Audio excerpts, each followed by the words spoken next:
วิทยุเพื่อการศึกษาพระพุทธศาสนาและวัฒนธรรมนะ FM 104.50 เมกะเฮิรตซ์จังหวัดเชียงใหม่นะฮะก็ออกอากาศเป็นประจำนะฮะณวัดฝายหินเรามีฐานประจำการอยู่ที่วัดฝายหินนะครับก็อยู่ที่หลังมหาวิทยาลัยเชียงใหม่นะครับคุณผู้ฟังก็เป็นประจำแล้วฮะเพียงแต่ว่ามันไปช่วงตรงไหนหรือว่าเป็นอะไรที่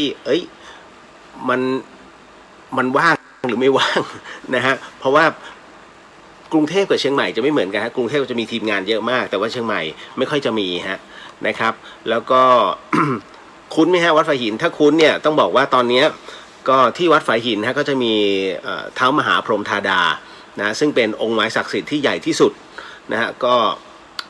ผมไม่รู้ว่ากี่เมตรนะแต่รู้ว่าใหญ่กว่าอุโบสถสูงกว่าอุโบสถของวัดฝายหินพอสมควรเลยทีเดียวฮะคือตอนนี้เขายังมีพิธีบวงสรวงอยู่ตั้งแต่วันที่12จนถึง17เมษายนนะฮะที่วัดฝายหินก็ในส่วนของท้าวมหาพรหมธาดานะฮะเรียกว่าทรงช้างเอราวัณน่ะคือช้างเอราวัณอย่างที่ครั้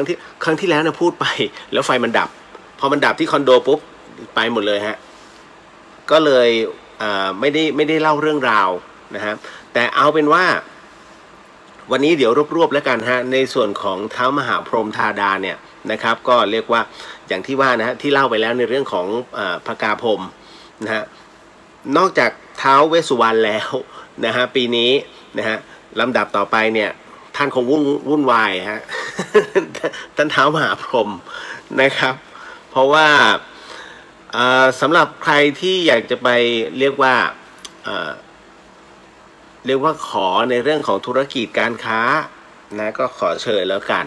นะฮะที่วัดฝายหินนะฮะหรือถ้าอยากจะร่วมบุญฝากบุญตรงนี้โทรศัพท์นะฮะไปที่วัดก็ได้กรรมการเขาจะน่าจะรับนะฮะ098นะฮะ098 105 9547นะฮะ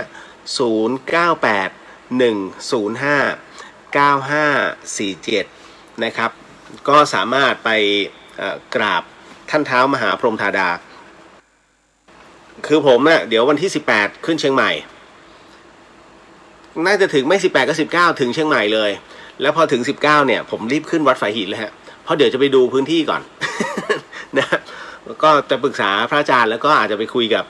พี่เข้มอาจารย์เข้มมาด้วยครับพี่ทักษ์นะฮะนิดนึงในตรงนี้คือเป็นไม้ตะเคียนเพราะว่าจำได้ไหมฮะที่บ้านร้อยทวารบาลก็มีองค์พระพิฆเนศซึ่งแกะสลักจากไม้ตะเคียน